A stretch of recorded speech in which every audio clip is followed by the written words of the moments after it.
Jambudvipa channel पर आप सभी का स्वागत है। हम किसी न किसी एक हस्ती से हर विषय पर बात करते हैं। उसी कड़ी में अपने बीच में आज श्रीमान ओपी व्यास जी, आप advocate Supreme Court of India और former joint registrar law NHR से, हम इनसे बात करेंगे जो अभी अंसारी की डेथ हुई है कल, उस विषय पर, क्योंकि आप उनसे लखनऊ जेल में मिले हैं, इसलिए उनके बारे में कुछ अधिक जानकारी रखते हैं। व्यास जी, आपका स्वागत है जम्बूद्वीप चैनल पर। नमस्कार राम सिंह जी। व्यास जी, आप लखनऊ जेल में उनसे मिले हैं। जब आप उनसे मिले, उस बीच कोई बातचीत भी हुई? हमारे दर्शकों को बताइए कि आपकी उस विषय पर क्या बातचीत हुई उनसे, क्या महसूस किया आपने उनके बारे में? आज के लगभग 2.5 दशक पहले लखनऊ जेल में मैं राष्ट्रीय मानवाधिकार आयोग के निर्देशानुसार किसी अन्य प्रकरण की जांच के लिए जो जांच दल गया था, उसका मैं एक सदस्य था। उस जांच के सिलसिले में मैं अपने सहयोगियों के साथ में, जो वहाँ के जेल सुपरिंटेंडेंट है, उनके कक्ष में बैठा हुआ था। तो हम बैठे कुछ इस तरह से थे कि मेरा जो मुंह था वो सीधा जेल सुपरिंटेंडेंट का जो दरवाजा था वहाँ से मुझे सामने तक का नजर आ रहा था। एकाएक मैंने देखा कि सफ़ेद टी शर्ट और नीली जीन्स के अंदर एक बहुत सुंदर युवक जो है वो एक तेंदुए की चाल में जैसे चलता हुआ आ रहा है, उस तरीके से आ रहा है। तो मैंने ये सोचा कि हो सकता है कोई डायरेक्ट रिक्रूट जेलर हैं और आज सिविल यूनिफॉर्म के अंदर हैं और वो इस जांच के सिलसिले में कुछ कागज लेकर के या कुछ जानकारी देने के लिए या कुछ सहायता प्रदान करने के लिए आ रहे हैं। और जब वो सामने आए, हमारे वहाँ पे टेबल के सामने जब खड़े हुए, तो उन्होंने अभिवादन भी उसी तरीके से किया। मैंने एकदम से उनका नाम पूछा कि आपका नाम क्या है, तो उन्होंने अभिवादन के साथ में कहा कि मैं जन सेवक मुख्तार अंसारी हूँ। जैसे ही मैंने ये नाम सुना, मेरा दिमाग जो है वो एकदम से चौंक गया, क्योंकि कुछ ही दिवस पहले जो वर्तमान जो जेल सुपरिंटेंडेंट थे, उनसे जो पहले वाले थे RK तिवारी, उनका जघन्य हत्याकांड राजभवन के ठीक सामने हुआ था, जहां गोलियां मारी गई थी उनको। और उन दिनों में समाचार पत्रों में प्रमुखता से ये छपा था कि मुख्तार अंसारी उसमें नामजद अभियुक्त हैं। तो जब मैंने उनसे कहा कि आप तो जो वर्तमान में अभी जेल अधीक्षक बैठे हैं, इनसे पहले वालों की हत्या में आप शामिल हैं, कुछ ही दिन हुए हैं, तो आप यहाँ कैसे खड़े हुए हैं? तो उन्होंने कहा कि नहीं, मैं तो आपको ये कहने के लिए आया था कि जेल अधीक्षक साहब बहुत अच्छे व्यक्ति हैं। हमने कहा इनसे आपका कोई लेना देना नहीं है, आप यहाँ आए क्यों हैं? और इस तरह से कह करके हमने उनको भेज दिया वापस। प्रश्न यहाँ पे ये उठता है कि एक अंडर ट्रायल प्रिजनर जो विचाराधीन बंदी है, वो कितनी स्वच्छंदता के साथ में, निर्भीकता के साथ में अपनी बैरक से बाहर निकल करके और जेल अधीक्षक के कमरे में बिना किसी रोक टोक के आए, तो ये चीज को साबित करता है कि उसका उस जेल में कितना प्रभाव था। कल शाम से ही राजनीतिक बयान आने शुरू हुए हैं, जैसे पप्पू यादव है, असदुद्दीन ओवैसी है।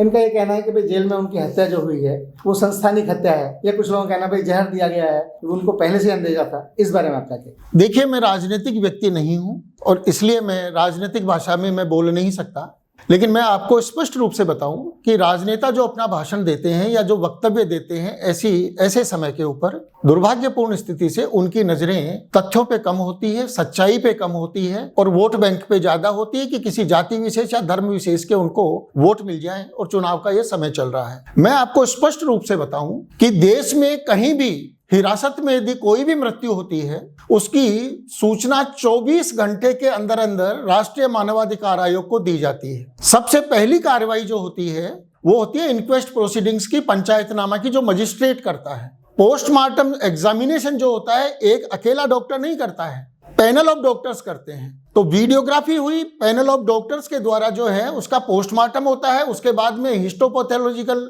यदि सैंपल्स हैं या विसरा है, उसको FSL भेजा जाता है। उनकी फाइंडिंग्स आने के बाद फाइनल कॉज ऑफ डेथ दिया जाता है। और मजिस्ट्रियल इंक्वायरी, मैं आपको बताना चाहूंगा, जुडिशियल मैजिस्ट्रेट करते हैं, प्रिंसिपल डिस्ट्रिक्ट जज जो है वो नामित करते हैं और बाकायदा न्यायिक प्रक्रिया से ये मजिस्ट्रियल इंक्वायरी चलती है। कोई भी हिरासत में जो मृत्यु होती है उसकी सघन जांच का संवैधानिक प्रावधान है। जो बयानबाजी जो हो रही है, ये मुझे लगता है कि उनके अंदर जानकारी का अभाव है, इस कारण से दी जा रही है। यह जो कस्टोडियल डेथ है, इसका भी मैं बताऊं आपको कि राष्ट्रीय मानवाधिकार आयोग के दिशा निर्देशों के अनुसार इसकी पूरी बारीकी से जांच की जाएगी और उसके बाद के अंदर जो है ये निर्णय सामने आएगा। आरोप प्रत्यारोप कुछ भी हो सकते हैं, लेकिन वस्तु स्थिति यही है कि न्यायिक जांच इसकी होगी। अभी कुछ लोग बातचीत कर रहे थे तो मैंने सुना, वो कह रहे थे कि उत्तर प्रदेश में अब जो है राम राज्य आ रहा है, ऐसा लग रहा है। मैंने पूछा क्यों, तो उनका कहना था कि भाई देखो, कभी जिनका कोई आपराधिक रिकॉर्ड नहीं, ऐसे लोग आके अपराधी को गोली मार जाते हैं, अतीक अहमद को मार गए। अब इसको हार्ट अटैक आ गया, क्योंकि रिपोर्ट बता रही है कि भाई कार्डियक अटैक है। वास्तव में क्या अपराध की दुनिया के कदम छोटे हो रहे हैं, उसमें ये भी एक कदम है।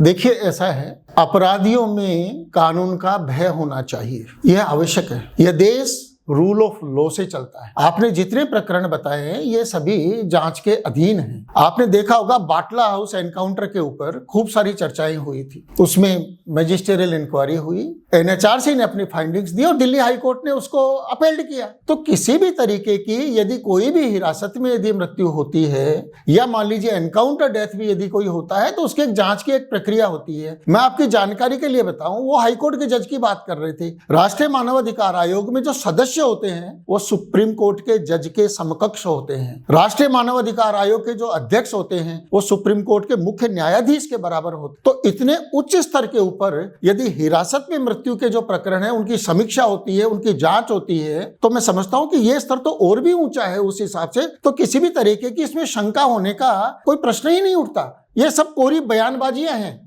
उत्तर प्रदेश में जैसे जैसे आपराधिक ग्राफ घट रहा है, अपराधों की संख्या घट रही है और वैसे वैसे आर्थिक उन्नति बढ़ रही है, क्या इन दोनों को एक दूसरे का पूरक मान सकते हैं? राम सिंह जी, आप देखिए कि एक समय था जब महिलाओं को ईख के खेत में ले जाकर के सामूहिक बलात्कार होते थे, किस तरह के जघन्य हत्याकांड होते थे। अपराधों से ऐसे लगता था कि जैसे उत्तर प्रदेश की धरती गूंज उठी है। अब वो गूंजें सुनाई नहीं देती हैं। पहले साधारण गाड़ियां भी होती थी, उनको रोक करके कॉन्वॉय में चलाया जाता था, इतना असुरक्षा की भावना थी। तो जब सुरक्षा का माहौल बनता है तो निश्चित रूप से उत्तर प्रदेश जैसे विशाल प्रदेश में जहां पे बहुत सारी जो है संभावनाएं हैं, तो निवेश का बढ़ना स्वाभाविक है। क्योंकि कोई भी व्यापारी यदि वहां पे निवेश करेगा तो वो ये तो देखना चाहेगा कि उसका जो निवेश है वो सुरक्षित रहेगा या नहीं रहेगा, और इसलिए लाखों लोगों को रोजगार भी मिल रहा है। ये निश्चित रूप से इससे जो है सीधे सीधे संबंध रखता है। चाहे अतीक अहमद हो, उसका परिवार हो, चाहे मुख्तार अंसारी हो, उसका परिवार हो, चाहे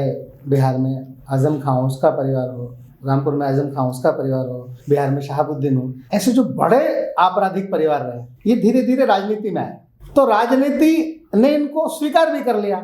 इससे जनता का अहित हुआ, ऐसा मुझे लगता है। आपको क्या लगता है? मुझे लगता है हमारे यहाँ जनता को जागरूक और अधिक शिक्षित होने की आवश्यकता। हम भ्रष्ट लोगों को और आपराधिक लोगों को चुनते क्यों हैं, ये यक्ष प्रश्न है अपने सामने। इनका महिमा मंडन क्यों होता है, ये यक्ष प्रश्न है अपने सामने। आज हर कोई चाहता है कि उनका बेटा जो है सिविल सर्वेंट बने, जज बने। कोई क्यों नहीं चाहता कि उनका बेटा इस देश में लॉ मेकर बने? क्यों इतने अपराधियों की संख्या आ रही है? क्यों हमारा दिल नहीं दहलता इस चीज को लेकर के कि इनका आतंक का साम्राज्य, ये आतंक के साम्राज्य टूटते क्यों नहीं? आप मुख्तार अंसारी की बात कर रहे थे, परिवार में देखिए ना कितने सारे जो है एमएलए और एमपी चुने हुए हैं वहां पे, तो चुना तो जनता ने है।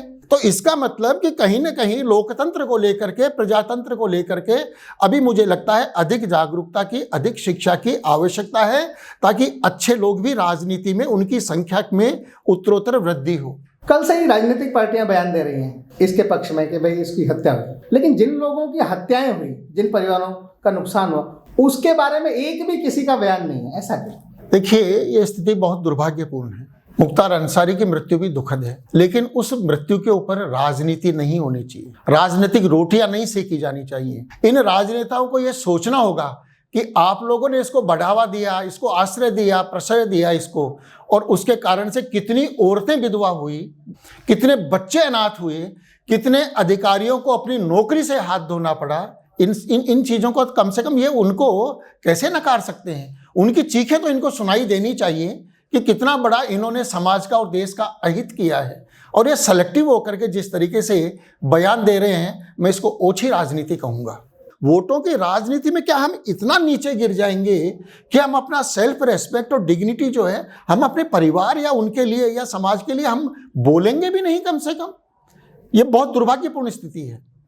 भाजपा ने नारा दिया है कि हम अपराध मुक्त राजनीति करेंगे, और उन्होंने अभी उत्तर प्रदेश में सुभाषपा से गठबंधन किया है, जिसके अध्यक्ष ओम प्रकाश राजभर जी हैं। इन्हीं की पार्टी में मुख्तार अंसारी का बेटा अब्बास अंसारी विधायक है, और उसकी छवि अच्छी नहीं है, आपराधिक छवि है। तो भारतीय जनता पार्टी अगर अपने आप को अपराध मुक्त मानती है तो ये कहाँ तक जायज होगा, उसके लिए कैसी छवि बनेगी उसकी? देखिए, मैं भाजपा का या जो दूसरी पार्टी का अपने क्षेत्रीय दल का नाम लिया, मैं उनका अधिकृत प्रवक्ता नहीं हूँ, लेकिन मैं इतना जरूर कहूंगा कि राजनीति में सुचिता लाने के लिए हमको अपराधियों से नाता तोड़ना होगा, चाहे उसका नुकसान हो तात्कालिक, इसके लिए भी हमको तैयार होना होगा। आप देखिए कि मुख्तार अंसारी पे 6 दर्जन के लगभग 65 से भी ज्यादा ये तो रिपोर्टेड केसेज है जो दर्ज हुए हैं। कितने केसेज ऐसे होंगे जो दर्ज ही नहीं हुए उसके ऊपर, और आप देखिए कन्विक्शन आने में कितने दशक लग गए, और वो भी पूरे केसों में नहीं आया है। बहुत कम केसों के अंदर 2 के अंदर लाइफ इम्प्रिजनमेंट भी हुआ है इसके अंदर। तो आप इसी से अंदाजा लगा सकते हैं कि यदि इसको पूर्व में रोक लिया गया होता, इतना प्रश्रय नहीं दिया होता, तो राजनीति के साथ में जो अपराधियों का जो ये तड़का चल रहा है, इस गठबंधन को, इस गठजोड़ को, इसको तोड़ना होगा। हमको स्वच्छ छवि के लोग लाने होंगे। तो मुख्तार अंसारी, जिसका 32 वर्ष का आपराधिक जीवन कल शाम को समाप्त हुआ, इस विषय पर बातचीत करने के लिए हमारे सामने ओपी व्यास जी थे। इन्होंने बहुत सारी जानकारियां दी। इन्हीं शब्दों के साथ आपका बहुत बहुत धन्यवाद। आपने हमारे दर्शकों को बहुत अच्छी जानकारी दी। नमस्कार।